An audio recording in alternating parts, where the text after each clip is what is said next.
മന്ത്രവാദങ്ങൾ ശകലവാദങ്ങളും ആ വ്യക്തിക്കെതിരെ ചെയ്യട്ടെ. ഹല്ലേലൂയ. നാലാം വേദത്തിന്റെ ബന്ധനം ചൊല്ലിവിടട്ടെ. ഹല്ലേലൂയ. ഹോമ ശക്തി ചെയ്തതിനെതിരെ തിരിയട്ടെ. പച്ചക്കൽ ഹല്ലേലൂയ ദൈവത്തിന് പ്രസാദമുള്ള വഴിയാണ്. ഹല്ലേലൂയ. ആ വഴിയെ തീരമാക്കുന്ന ഒരു ദൈവം ഇന്ന് പകലിനകത്ത് വന്നിട്ടുണ്ട്. വിശ്വസിക്കുന്നവർക്കായി ഞാൻ ദൈവത്തെ ഏലിയാ പ്രവാചകൻ ആഹാബ് രാജാവിനോട് ചെന്ന് പറഞ്ഞു, ഞാൻ പറഞ്ഞിട്ടല്ലാതെ ഈ ആണ്ടുകളിൽ മഞ്ഞും മഴയും പെയ്യത്തില്ല.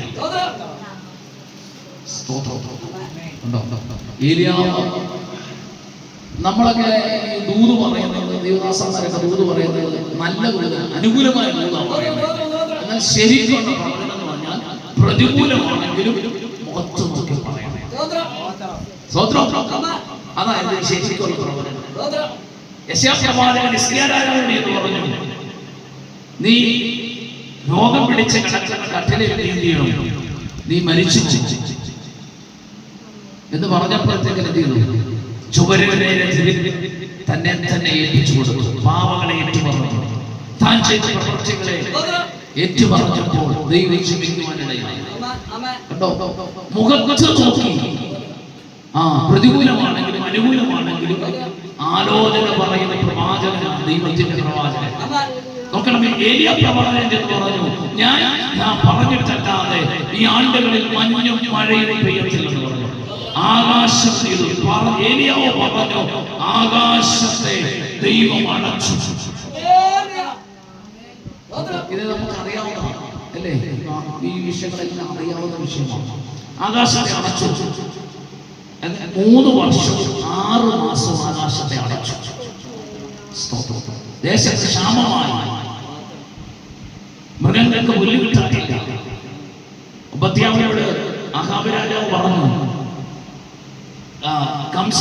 അല്ലെങ്കിൽ എന്താ പറയുന്നത്, അത്യാവശ്യം നീ എന്ത് ചെയ്യണം, കുതിരകൾക്കും കോവക്കഴുതകൾക്കും പുല്ല് കിട്ടുമെന്ന് നോക്കാൻ പറഞ്ഞു. പുല്ലുകളെല്ലാം ഉണങ്ങിപ്പോയി. അപ്പൊ ഈ ദൂത് പറഞ്ഞ് ക്ഷാമം കെടുത്തപ്പോൾ പ്രതിസന്ധിയായി. അപ്പം ഈ ദൂത് പറഞ്ഞ പ്രവാചകനെ കൊല്ലാൻ വേണ്ടി ആഹാബ് നിശ്ചയിച്ചു. ആഹാബ് ഹൃദയത്തിൽ ചിന്തിച്ചപ്പോൾ ദൈവം ചെയ്തു, ഏലിയാവിനോട് ദൂത് പറഞ്ഞു, ഏലിയാവേ നീ കെരിയത്ത് തോട്ടിൽ പോയി ഒളിക്കാൻ പറഞ്ഞു. കെരിയത്ത് തോട്ടിലേക്ക് പോകാനല്ല പറഞ്ഞേ, അവിടെ പോയി ഒളിക്കാൻ പറഞ്ഞു. അപ്പൊ ഏലിയാവ് കെരിയത്ത് തോട്ടിലേക്ക് പോയത് യഹോവയ്ക്ക് പ്രസാദമുള്ള വഴിയായിരുന്നു. ഞാൻ വലിയ പ്രവാചകനാണ്, രാജാവിനെ ശപിച്ചു കളയാം, രാജാവിനെ അല്ലെങ്കിൽ രാജാവിനെ എതിർക്കാമെന്നും ഏലിയാവ് വിചാരിച്ചില്ല. എങ്കിലും ആ ദൈവശബ്ദത്തിന് കീഴ്പ്പെട്ട് ഏരിയോ സ്തോത്രം ചെയ്യുന്നു. ആ കെരിയത്ത് തോട്ടിലേക്ക് പോകാൻ തയ്യാറായി. അവിടെ പോയി ഒളിച്ചിരുന്നു. എന്നിട്ട് പറഞ്ഞൊരു കാര്യമുണ്ട്, രാവിലെ വൈകിട്ടും എന്ന് ഏലിയാവിന് വേണ്ടി അപ്പം ഇറച്ചി കാക്കടയിൽ കൊടുത്തു. നീ ദൈവത്തിന്റെ ശബ്ദം കേട്ടനുസരിച്ചാൽ നിനക്കുള്ള സകലങ്ങൾ എത്തിക്കുവാൻ ദൈവം ശക്തനാണ്. വിഷയം പ്രതികൂലം വിഷയമല്ല. നോക്കണമേ, ഇവിടെ ഏലിയാവിന് പ്രതികൂലമായി നിൽക്കുന്ന ആരാണ്? സാധാരണ ഒരു മനുഷ്യനല്ല, ദേശം ഭരിക്കുന്ന സകല അധികാരമുള്ളവൻ, സകല സന്നാഹങ്ങളും ആയുധങ്ങളും സൈന്യവുമുള്ളവൻ ഭരിക്കുന്ന, അല്ലെങ്കിൽ ആഹാബ് ഏലിയാവിന് വിരോധമായി നിൽക്കുന്നത് നദിയോട് അതിന്റെ നടുവിലാണ് ദൈവം ആഹാബിന്റെ മുമ്പിൽ നിന്നും കെരിയത്ത് തോട്ടിലേക്ക് ഏലിയാവിനെ കൊണ്ടുപോയത്. അവിടെ ഒളിപ്പിക്കുവാനിടയായി തീർന്നു. രാവിലെയും വൈകിട്ടും കൃത്യസമയത്ത് കാക്ക ആഹാരം എത്തിക്കുവാനിടയായി. ദൈവശബ്ദം കേട്ടിരുന്നാൽ നീ ഒന്നും ചിന്തിക്കണ്ട, ദൈവം കൃത്യസമയത്ത് പറഞ്ഞ ആളെ എത്തിക്കും. വിശ്വസിക്കാൻ കഴിയുമോ? സ്വന്തം ചെയ്യുന്നു. അവിടെ ഒളിച്ചിരിക്കാനാ പറഞ്ഞത്. ഒളിച്ചിരിക്കാൻ പറഞ്ഞ ഒളിച്ചിരിക്കാന്ന് പറഞ്ഞാൽ നിന്നെ അന്വേഷിച്ച് രാജാവിന്റെ പട്ടാളം വരുന്നുണ്ട്. 18-ാം അധ്യായത്തിൽ വായിക്കുന്നുണ്ട്. ആ ദേശത്തൊക്കെ അന്വേഷിക്കാൻ അയൽ ദേശത്തും അയൽ രാജ്യത്തുമൊക്കെ അന്വേഷിക്കാൻ വേണ്ടി തന്റെ പട്ടാളത്തെ അയക്കുന്നുണ്ട്. അവര് ചെന്നിട്ടൊന്നും ഏലിയാവിനെ കണ്ടുകിട്ടിയില്ല. ഹല്ലേലൂയ, സ്തോത്രം. നന്ദിയോടെ ദൈവത്തെ സ്തുതിക്കുന്നു. അങ്ങനെയെങ്കിൽ ഹല്ലേലൂയ, ഏലിയാവിനെ ആ ദൈവം സംരക്ഷിച്ചെങ്കിൽ നിന്നെയും എന്നെയും ദൈവമാക്കി വെച്ചിരിക്കുന്ന സ്ഥലത്ത് നീ ഞാനും തന്നെ പോയി നിന്നതല്ല. ദൈവം നിന്നെ ആക്കി വെച്ചിരിക്കുകയാ. നിനക്ക് കഴിക്കാനുള്ള ആഹാരം, നിനക്ക് കഴിക്കാനുള്ള, നിനക്ക് കൊടുക്കുവാനുള്ള വസ്ത്രം, നിനക്ക് പാർക്കാനുള്ള ഭവനം, നിനക്ക് എന്തൊക്കെ ആവശ്യമുണ്ടോ അതൊക്കെ തരുവാൻ ശക്തനായ ഒരു ദൈവം. Hallelujah, hallelujah. ദൂതന്മാരെ നിന്റെ ഭവനത്തിൽ അയക്കുമെങ്കിൽ ഹല്ലേലൂയ, ഭാരപ്പെടേണ്ടെന്ന് ആ ദൈവത്തിന്റെ ആത്മാവ് വ്യക്തമായി വിളിച്ചു പറയുന്നു. ഹല്ലേലൂയ, പറയാൻ കഴിയും. നോക്കണമേ, കൃത്യ സമയത്ത് കാക്ക വരുവാനിടയായി. 18-ാം അധ്യായത്തിലുണ്ട് ഇസബേലിന്റെ പ്രവാചകന്മാരെ, യഹോവയുടെ പ്രവാചകന്മാരെ ഇസബേൽ കൊല്ലാൻ വന്നപ്പോൾ 100 പ്രവാചകന്മാരെ 2 ഗുഹയിൽ 50 പേരെ ഒളിപ്പിച്ച് അപ്പവും വെള്ളവും കൊടുത്ത ഉപദ്യാവ് അവിടെ ഉണ്ട്. ഉപദ്യാവിനോട് പറഞ്ഞില്ല നീ കൊടുക്കണമെന്ന്. വേറെ അനേക ശിഷ്യന്മാരുണ്ട്, അവരോട് ആരോടും പറഞ്ഞില്ല ഏലിയാവിന് വേണ്ടി ഭക്ഷണം ഒരുക്കണമെന്ന്. കണ്ടോ, പറഞ്ഞത് കാക്കയോട്. നമ്മൾ നികൃഷ്ട ജീവി എന്ന് കാണുന്ന ഒരു സൗന്ദര്യവുമില്ലാത്ത പക്ഷി. സ്തോത്രം ചെയ്യുന്നു.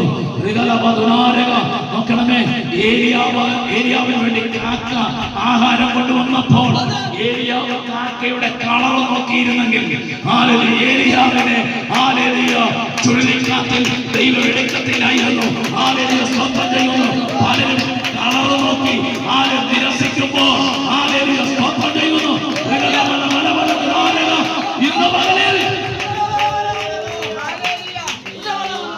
ദൈവദാസന്മാർ വീട്ടിലേക്ക് വരുമ്പോ, പ്രാർത്ഥനയ്ക്ക് വിളിക്കുമ്പോ ഭക്ഷണം കൊടുക്കുന്നതിന്റെ കളറ് കാണുമ്പോഴത്തേക്ക് ഞാൻ ഉപവാസം പറയും. ഇല്ലേ? സ്വന്തം ചെയ്യുന്നു. ഞാൻ ഉപവാസമായിട്ട് വൈറ്റേ കഴിക്കത്തുള്ളൂ. അല്ലെങ്കിൽ 3 ദിവസം ഉപവാസം കള്ളം പറയും. ഇതിന്റെ കളറ് കാണുമ്പോഴത്തേക്കിന്, കറുത്ത കരളൊക്കെ കളറ് കാണുമ്പോഴത്തേക്കിന് ഇവർ കഴിക്കാൻ തോന്നത്തില്ല. സ്വന്തം സ്വർഗത്തിൽ പോകാനിരിക്കുക ഒരൊറ്റ ഒരെണ്ണം മാത്രം. ഓ നന്ദിയോടെ ദൈവത്തെ സ്തുതിക്കുന്നു. നീ വിളമ്പുന്നവന്റെ കളർ നോക്കരുത്. കൊണ്ടുവരുന്ന കാക്കയുടെ കളർ ഏരിയാവ് നോക്കിയില്ല. കണ്ടോ? നന്ദിയോടെ ദൈവത്തെ സ്തുതിക്കുന്നു. അത് വാങ്ങിച്ച് അത് കൊണ്ടുവന്നവനെ അല്ല നോക്കിയത്, കൊടുത്തയച്ചവനെയാണ് നോക്കിയത്. ഇന്ന് പകൽ കൊടുത്തയച്ചവനെയാണ് നോക്കേണ്ടത്, വാഗ്ദത്തം ചെയ്തവനെയാണ് നോക്കേണ്ടത്. ഇന്ന് പകലിൽ വെളുവളാതിരിക്കുന്ന നീ ഉണ്ടല്ലോ, കറുത്തവന്റെ ആഹാരം കാണുമ്പോൾ ഉപവാസം എന്ന് പറയുന്നത് നീ സ്വർഗത്തിൽ പോകാനിരിക്കണോ? നീ പോകത്തില്ല. സ്തോത്രം ചെയ്യുന്നു. ഇന്ന് പകല്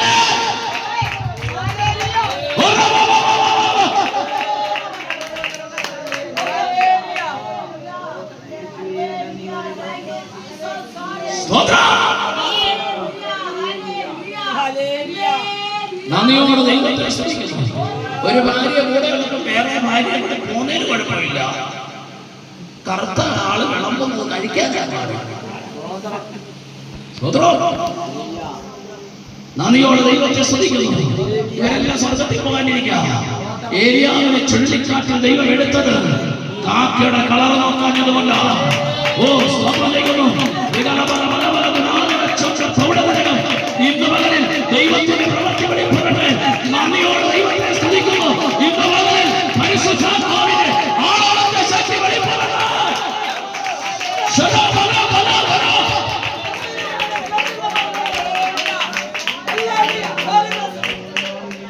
നന്ദിയോട് ദൈവത്തെ സ്തുതിക്കുന്നു. അല്ലെങ്കിൽ യഹോവയ്ക്ക് പ്രാവിന്റെ കൊടുത്താൽ പ്രാവിന്റെ കൊടുത്തിരുന്നെങ്കിൽ വിഷം പോലെ കഴിച്ചാൽ. പക്ഷെ കാക്കയുടെ കൊടുത്തത്, കാക്കയുടെ കാലി ശുദ്ധമല്ലല്ലേ? കാലയിലും 2 കൂട്ട സാധനങ്ങളുണ്ട്. ഒന്ന് കാലയിൽ, ഒന്ന് ചുള്ളിലേക്ക് കഴിക്കാൻ കൊണ്ടുപോകും. നന്ദിയോടെ ദൈവത്തെ സ്തുതിക്കുന്നു. കൃത്യസമയത്ത് സമയം തെറ്റിയില്ല, പച്ചിച്ച് ബലപ്പെട്ടു പ്രാർത്ഥിച്ചു. എന്നിട്ട് പറഞ്ഞൊരു കാര്യമുണ്ട്, വെള്ളത്തിന്റെ വരവനുസരിച്ച് കാക്ക വരുന്നത്, വെള്ളത്തിന്റെ ഒഴുക്കനുസരിച്ച് കാക്ക വരുന്നത്. വെള്ളം ഇല്ലെങ്കിൽ വെള്ളം പറ്റിയപ്പോൾ കാക്കയുടെ വരവ് അല്ലേ? വെള്ളം എന്ന് പറഞ്ഞത് ആത്മാവാണ്, വചനമാണ്. നന്ദിയോടെ ദൈവത്തെ സ്തുതിക്കുന്നു. പലപ്പോഴും നമ്മൾ ചിന്തിച്ചിട്ടുള്ള വിശേഷം എഫെസ്യ ലേഖനം 5-ാം അധ്യായം അതിന്റെ 26-ാം വാക്യത്തിൽ വാക്യമുണ്ട്, അവൻ വചനത്തോടുകൂടിയ ജലസ്നാനത്താൽ കഴുകി വെളിപ്പാക്കി. അപ്പൊ വചനം വെള്ളമാണ്. നിന്റെ ജീവിതത്തിൽ വചനമുണ്ടെങ്കിൽ കാക്ക വരും. നീ വചനം അനുസരിക്കുന്നെങ്കിൽ കാക്ക വരും. സ്തോത്രം ചെയ്യുന്നു. യോഹന്നാന്റെ സുവിശേഷം 7-ാം അധ്യായം 37-ാം വാക്യത്തിൽ പറയുന്നു, യേശു നിന്നുകൊണ്ട് പറഞ്ഞു, ഉത്സവത്തിന്റെ മഹാപരമായ ഒടുക്കത്തെ നാളിൽ നിന്നുകൊണ്ട് യേശു പറഞ്ഞു, ദാഹിക്കുന്നവരെല്ലാം എന്റെ അടുക്കൽ വന്ന് കുടിക്കട്ടെ. വിശ്വസിക്കുന്നവന്റെ ഉള്ളിൽ നിന്നും തിരുവെഴുത്ത് പറയുന്നത് പോലെ ജീവജലത്തിന്റെ നദി ഒഴുകും. പരിശുദ്ധാത്മാവ് നിന്റെ ജീവിതത്തിലുണ്ടോ? പരിശുദ്ധാത്മാവിന്റെ ജീവിതത്തിലുണ്ടോ? കാക്ക വരും. ഓ, അമേരിക്കയിൽ ഫ്ലൈറ്റ് കയറി കാക്ക വരും. വരത്തില്ലെന്ന് പറഞ്ഞോ? ആരാധനയുണ്ടോ? ഓ, UK വരും കാക്ക. കേന്ദ്ര സർക്കാർ കാക്കയെ തടയാൻ നോക്കുക. കേന്ദ്ര സർക്കാർ ഇത് സ്വർഗമാണ് തീരുമാനിക്കുന്നത്. നീ കാക്കയെ തടയാൻ പറ്റത്തില്ല. അയക്കുന്നത് സ്വർഗമാണ്.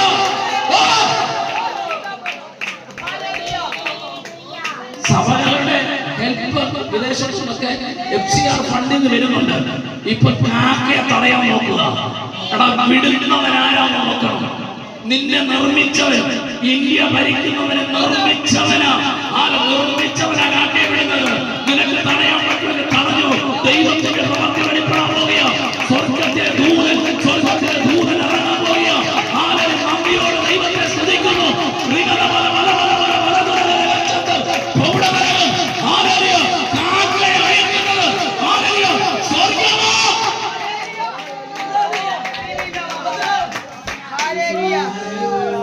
ദൈവമക്കളുടെ നന്മയെ തടയാൻ ഒരു പിശാചിന് കഴിയത്തില്ല, ഒരു മനുഷ്യന് കഴിയത്തില്ല.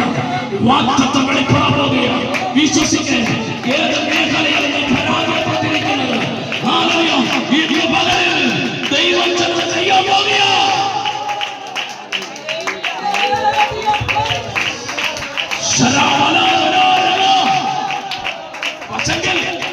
തടയേണ്ടതാണ്.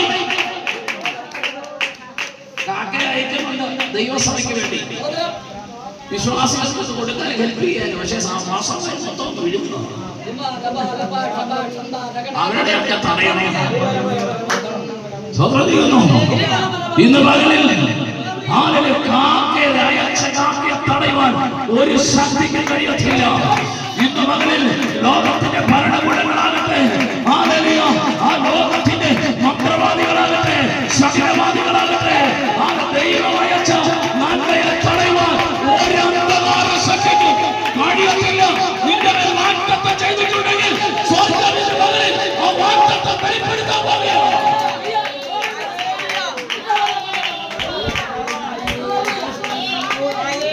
ഞാനും വചനം അനുസരിക്കുന്നവനാണോ അനുസരിക്കുന്നവളാണോ? വചന ആത്മാവ് എപ്പവരെ ഉണ്ടോ അപ്പവരെ നന്മ വന്നുകൊണ്ടിരിക്കും. തോട്ടിലെ വെള്ളം വറ്റി കാക്കയുടെ വരവ് നിൽക്കും. കാക്കയുടെ വരവ് ഞാൻ പലപ്പോഴും പറഞ്ഞിട്ടുള്ളതാണ്. ചില ഏരിയമാരും തീർന്നു തോട്ടിനകത്ത് മമ്മട്ടി വികാസം എടുത്ത് കുഴിച്ചിട്ടിരിക്കുക. വെള്ളം ഉണ്ടെങ്കിൽ കിട്ടുമെന്ന് പറഞ്ഞു. വെള്ളം ഉണ്ടായപ്പോൾ ഒഴുക്കുണ്ടെങ്കിൽ അതിനകത്ത് വരാത്ത നന്ദിയോടെ ദൈവത്തെ സ്തുതിക്കുന്നു. ഹല്ലേലൂയ. ഇന്ന് പകലിൽ ദൈവത്തിന്റെ കരം വെളിപ്പെട്ട് ഞാൻ ദൈവത്തെ സ്തുതിക്കുന്നു. ഒഴുക്കുവെള്ളം, ഹല്ലേലൂയ, ജീവനുള്ള വെള്ളമെന്നാ പറയുന്നത്. ഹല്ലേലൂയ, സ്തോത്രം ചെയ്യുന്നു. ജീവനുള്ള വെള്ളം വേണം. കെട്ടിക്കിടക്കുന്ന വെള്ളമല്ല. കെട്ടിക്കിടക്കുന്ന വെള്ളത്തിൽ കൊതുക് മുട്ടയിടും, മറ്റ് ജീവികൾ അതിനകത്ത് അശുദ്ധമാക്കും. എന്ന ഒഴുക്കു വെള്ളത്തെ അശുദ്ധമാക്കുവാൻ ഒരു ശക്തിക്ക് കഴിയത്തില്ല. ദേശത്തിലെ ശക്തിയാകട്ടെ, മന്ത്രവാദ ശക്തിയാകട്ടെ, ശകലവാദ ശക്തിയാകട്ടെ, ഇന്ന് മുതൽ ആ ഒഴുക്കു വെള്ളത്തെ തടയുവാൻ ഒരു അന്ധകാര ശക്തിക്കും കഴിയത്തില്ല കേട്ടോ. ഇന്ന് പകരം വിശ്വസിക്കുക.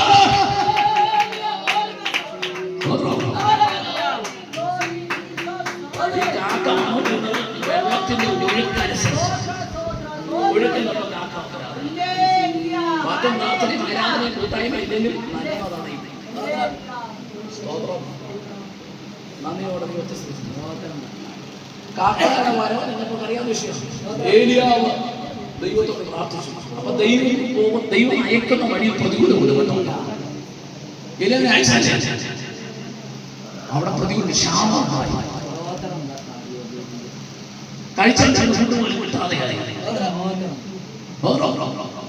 നദിയോട് ദൈവത്തെ സ്തുതിക്കുന്നു. ഹല്ലേലൂയ, സ്തോത്രം. ദൈവത്തെ വിളിച്ച് പ്രാർത്ഥിച്ച കർത്താവ് പറഞ്ഞു, സാരാഭാത്തിൽ നിന്നെ കരുതേണ്ടതാണ് ഞാൻ എന്നെ അങ്ങോട്ട് അയച്ചേക്കുന്നത്. വിധവയുടെ ഭവനത്തിലേക്ക് ഒരു മനുഷ്യന്റെ വഴിയിൽ പ്രസാദം തോന്നിയ യഹോവന്റെ ഗമനത്തെ സ്ഥിരമാക്കും. സ്വതന്ത്രം ചെയ്യുന്നു. സാരാഭാത്തിലേക്ക് ചെന്നപ്പോൾ വലിയ കഷ്ടം, ഒന്നുമില്ലാത്ത ഒരു ഭവനത്തിലേക്ക് അയച്ചത്. അറിയാവുന്ന വിഷയമാണ്. സ്വതന്ത്രം ചെയ്യുന്നു. ആ രണ്ട് സഹോദരി വരികയെ എന്തൊക്കെത്തോണ്ടായിരിക്കും വന്നത്. വിറവെറുക്കുന്നു. പോയപ്പോ പറഞ്ഞു, നീ പോയിട്ട് ഒരു മാത്രം വെള്ളം കൊണ്ടുവരണം. വെള്ളത്തിനായിട്ട് തിരിഞ്ഞ് വീട്ടിലിട്ട് പോകാൻ തുടങ്ങിയപ്പോൾ ഒരു ചെറിയ ആളെയൊക്കെ ഉണ്ടാക്കി. എനിക്ക് അല്പം മാവ്, ഒരു പിടി മാവും അല്പം എണ്ണയുള്ളൂ. അത് ഭക്ഷിച്ച് ഞങ്ങൾ മരിക്കാനിരിക്കുന്നവർക്ക് മരിച്ചാൽ പോലെ ആളെ മറക്കി കഴിച്ചു.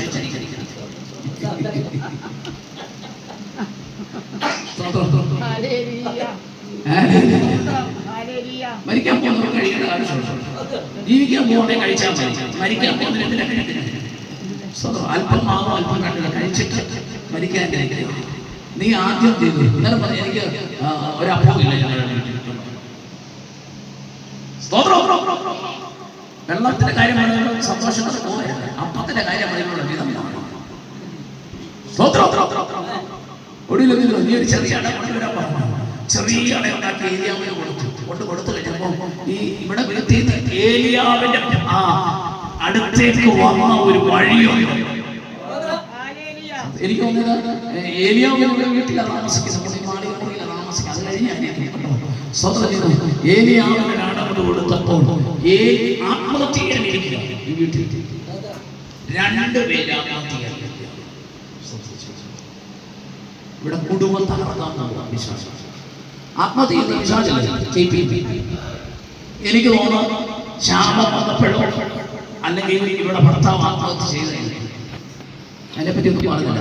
ഈ ആത്മഹത്യ ചെയ്ത ആത്മാവ് ഇവിടെ വീട്ടിൽ തന്നെ ഇരിക്കുക. ഇവരെ രണ്ടിനെയും കൂടെ കൊല്ലാനിരിക്കുക. സ്തോത്രം. നന്ദിയോടെ ദൈവത്തെ സ്തുതിക്കുന്നു. വഴി അടയുമ്പോൾ അല്ലേ ചില ചിന്തിക്കുന്ന ആത്മഹത്യ ചെയ്താലോ അല്ലേ, എന്തിനാ അങ്ങനെ ചിന്തിച്ചു ഒക്കെ ഇതുവരെ ഒരു വഴി ഈ മാതാവും ഈ വിധവയായ സ്ത്രീയും ഈ മകൻ രണ്ടുപേരും കൂടെ ചിലപ്പോൾ ഒരു പക്ഷേ മോഹന് ചാകാനുള്ള ആഗ്രഹമില്ലായിരിക്കും. അമ്മയായിരുന്നു തീരുമാനിക്കുന്നത്. ഞാൻ ചാടും, ഇവനെ വെറുതെ വിട്ടേച്ച് പോയി എങ്ങനെ തന്നെ ജീവിക്കും, ഇവനെ കൂടെ പോന്ന് കളയും. അപ്പത്തിനകത്ത് വിഷം കലർത്താനായിരിക്കും നോക്കിയിരിക്കുന്നത്. എങ്ങനെ ഞങ്ങൾ രണ്ടുപേരും കൂടെ മരിക്കാനിരിക്കുക. വിഷം മരിച്ചാലേ അല്ലേ? എന്നോട് പരിശോധന പറഞ്ഞതിനകത്ത് ആയിരിക്കുന്നുണ്ട്. വഴി വിഷം വെച്ചിട്ട് മരിച്ചേക്കാം. നീ ആത്മഹത്യ ചെയ്യാൻ നിനക്ക് നിത്യതയില്ലെന്ന് ഓർത്തോണം അല്ലേ? യേശുവിനോട് 3.5 വർഷം നടന്ന യൂദ ആത്മഹത്യ ചെയ്തു. സ്വയം പ്രാണനെ ഏൽപ്പിച്ചു കൊടുത്തുകൊണ്ട് നിത്യ നരകത്തിന് യോഗ്യനായി തീർന്നു. ദൈവസന്നിധിയിൽ ഏറ്റു പറഞ്ഞിരുന്നെങ്കിൽ ഒരുപക്ഷെ യൂദ രക്ഷപ്പെട്ടേനമായിരുന്നു. മനുഷ്യരോടാ പറഞ്ഞത്, ഞാൻ കുറ്റമില്ലാത്ത രക്തത്തെ കാണിച്ചു കൊടുത്താൽ പാപം ചെയ്തു. യേശുവേ ഞാൻ പാപം ചെയ്തു പോയി, ക്ഷമിക്കണമെന്ന് പറഞ്ഞാൽ ക്ഷമിച്ചേനമായിരുന്നു. നന്ദിയോട് ദൈവത്തെ സ്തുതിക്കുന്നു. അതുകൊണ്ട് ആത്മഹത്യക്ക് ആരും ഒരുങ്ങരുത്.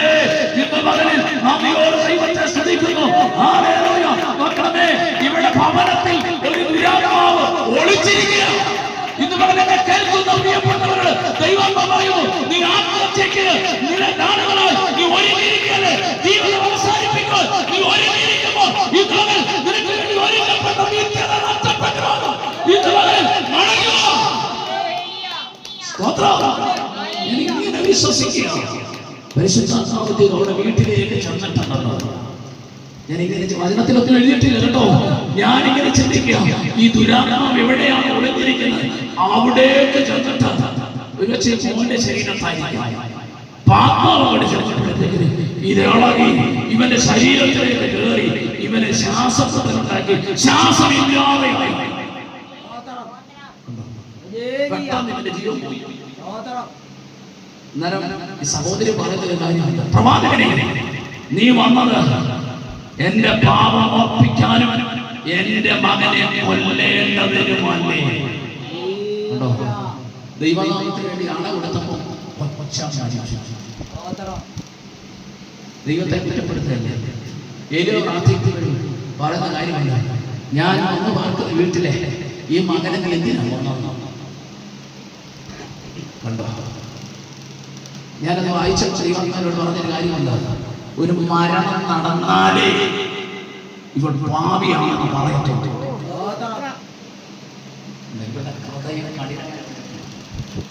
ദൈവത്തിന് അറിയാം. പാപം സമ്മതിച്ചാലേ ദൈവത്തിന് എന്തെങ്കിലും ചെയ്യാൻ പറ്റും. പാപം ഏറ്റു പറയണം. ഇവിടെ ഭർത്താവ് മരിച്ചിട്ട് ഭാവിയാണെന്ന് പറഞ്ഞില്ല. പറഞ്ഞോ? ഭർത്താവ് മരിച്ചപ്പോൾ ഭാവിയാണെന്ന് എഴുതിയിട്ടുണ്ടോ? അവിടെ ഭർത്താവ് മരിച്ചിട്ട് ഭാവി ആണെന്ന് പറഞ്ഞില്ല. മകൻ മരിച്ചപ്പോഴാണ് പറഞ്ഞ ഭാവി എന്റെ ഭാവം ഓർപ്പിക്കാനും എന്റെ മകനെ കൊല്ലേണ്ടതിനോട് പ്രവാചകൻ നീ വന്നു. നന്ദിയോടെ ദൈവത്തെ സ്തുതിക്കുന്നു. ഇവിടെ പറഞ്ഞൊരു വിഷയമുണ്ട്. ഈ സഹോദരി വെള്ളം കൊണ്ടുവരുന്ന കൂട്ടത്തിൽ അടവാണ് അല്ലേ? അട വരണമെങ്കിൽ വെള്ളം വേണം. വെള്ളത്തിന് ഒഴുക്കാനൊരു ശക്തിയുണ്ട്. മനസ്സിലായില്ലേ? വെള്ളത്തിന്റെ കൂടെയാണ് ഏലിയാവിന്റെ കയ്യിലേക്ക്. നമ്മുടെ വിഷയമാണ് ആത്മാവിന്റെ ശക്തി നിന്റെ മേലുണ്ടോ? വചനത്തിന്റെ ശക്തി നിന്റെ മേലുണ്ടോ? ചില നന്മകൾ നിന്നിലേക്ക് വരാൻ പോകുകയാണ്. ദൈവം പ്രവർത്തി വെളിപ്പെടട്ടെ. ചിലരുടെ കരത്തിൽ വരാൻ പോകുകയാണ്. ശ്രദ്ധിക്കണം. ഏലിയാവ് ദൈവത്തോട് പ്രാർത്ഥിച്ച് നീ എന്തിനാണ് പോകുന്നത്? കർത്താവ് എന്താ ഇങ്ങനെ ചെയ്തെന്നൊക്കെ ചോദിച്ചിട്ട് പെട്ടെന്ന് തന്റെ മാളിക മുറിയിലേക്ക് താൻ കിടക്കുന്ന കട്ടിലേക്ക് ഈ ബാലനെ മരിച്ച മനുഷ്യൻ മോനെ കൊണ്ട് കിടത്തി. അവന്റെ മേൽ വീണു. ഇവന്റെ മേൽ ജീവൻ മടങ്ങി വരട്ടെ എന്ന് പറഞ്ഞു. ഈ ഡെഡ്ബോഡിയെ കൊണ്ട് രണ്ടാം നിലയിലാക്കുന്ന കാര്യമാണ്. മാളിക മുറി മാളിക മുറി താഴെ 2 കാട്ടിലുണ്ട്. ഈ സഹോദരി കിടക്കുന്ന കട്ട കണ്ട് ഈ കൊച്ചു ഈ കട്ടിൽ ഏതെങ്കിലും കട്ടിലേക്ക് കിടത്തിയാൽ പോരാ, മതിയായിരുന്നു.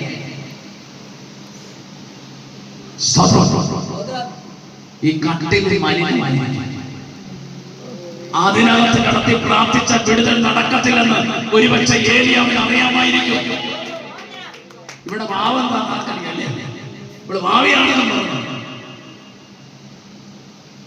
ഈ കട്ടിലെ കടത്താൻ പറ്റത്തില്ല. അതായിരിക്കും പാപം. അതുകൊണ്ട് താൻ ഇപ്പോഴത്തെ കാലത്തിൽ വിധവയുടെ വീട്ടിൽ ഉപദേശിച്ച് താമസിച്ച് എന്തെല്ലാം പറയും.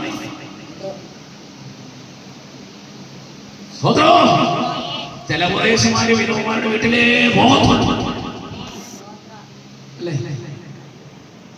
നന്ദിയോടെ ദൈവത്തെ സ്തുതിക്കുന്നു. ഇന്ന് പകലിൽ അപ്പം ഇവരുടെ പാപം സമ്മതിച്ചെങ്കിലേ ദൈവത്തിന് എന്തെങ്കിലും ചെയ്യാൻ പറ്റും. പാടിയുടെ പ്രാർത്ഥന ദൈവം കേൾക്കുന്നില്ല.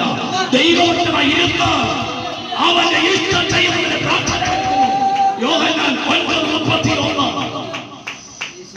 ഇന്ന് മകൻ പാപം ഏറ്റുപറയാൻ ആരെയും കേൾക്കുന്ന ദൂരത്തും ചാരത്തും എന്നെ കേൾക്കുന്ന പ്രിയപ്പെട്ടവരെ, നിന്റെ പാപം അത്ര കഠിനവുമായ ഇന്ന് മകൻ ഏറ്റുപറയാൻ തയ്യാറാണെങ്കിൽ നീ ഇപ്പോൾ നേരിട്ട് കൊണ്ടിരിക്കുന്ന വിശ്വാസത്തിന്റെ മേൽ അവിടെ നിന്ന് കൊണ്ടുവരുവാൻ സ്വർഗ്ഗം സജ്ജരാകട്ടെ. ഇന്ന് മകൻ നിന്റെ ഭവനത്തിനകത്ത് ചില മരണ ഭാഷകളെ ദൈവം അയക്കാൻ പോകിയ ആത്മഹത്യ ചെയ്ത് തീരുമാനമെടുത്തിരിക്കുന്ന ഭവനത്തിലുള്ളവരോട് ദൈവം പറയുകയാണ്, ഇന്ന് മകൻ ആരെ മടങ്ങുക, യേശുവിലേക്ക് മടങ്ങുക. ഇന്ന് മകൻ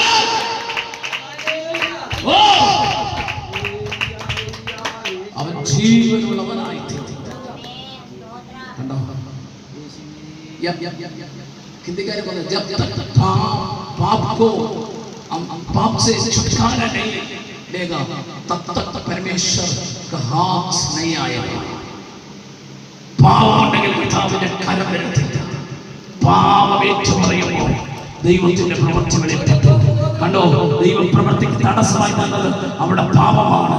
ഞാൻ പാപിയാണെന്ന് പറഞ്ഞപ്പോൾ ദൈവത്തിന്റെ പ്രവൃത്തി മടങ്ങി. ആ വിട്ടുപോയ ജീവൻ മടങ്ങി വന്നു. വിട്ടുപോയ വാഗ്ദത്തം, താമസിക്കുന്ന വാഗ്ദത്തം മടങ്ങി വരാൻ പോകുകയാണ്. ഇന്ന് മകൾ എത്ര പേർക്ക് വിശ്വസിക്കുന്നു? ഇന്ന് മകൾ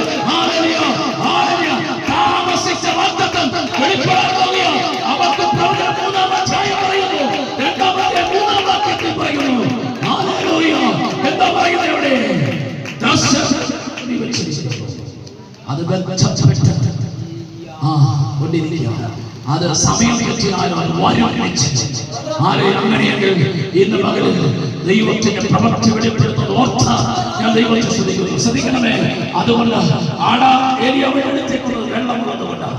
നോക്കണം. അതിനെ ഇസ്രായേൽ പേടിപ്പിച്ചപ്പോൾ മരുഭൂമി മരിക്കാൻ ആഗ്രഹിച്ച ചൂരച്ചന്റെ തണലിൽ പോയി കിടന്നു.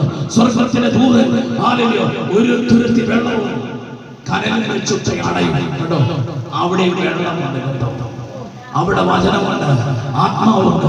ഇന്ന് പകൽ ആത്മീയ ആരാധന ജീവിതത്തിലുണ്ടോ? വചനം പ്രമാണിക്കുന്ന അവസ്ഥ നിന്റെ ജീവിതത്തിലുണ്ടോ? നിനക്ക് വാഗ്ദത്തം ചെയ്തതൊക്കെ ആരംഗത്തറിഞ്ഞാലും ഭവനത്തിന്റെ വിഷയമാകട്ടെ, തലമുറയുടെ വിഷയമാകട്ടെ, സാമ്പത്തിക വിഷയമാകട്ടെ, ഏത് വിഷയമായാലും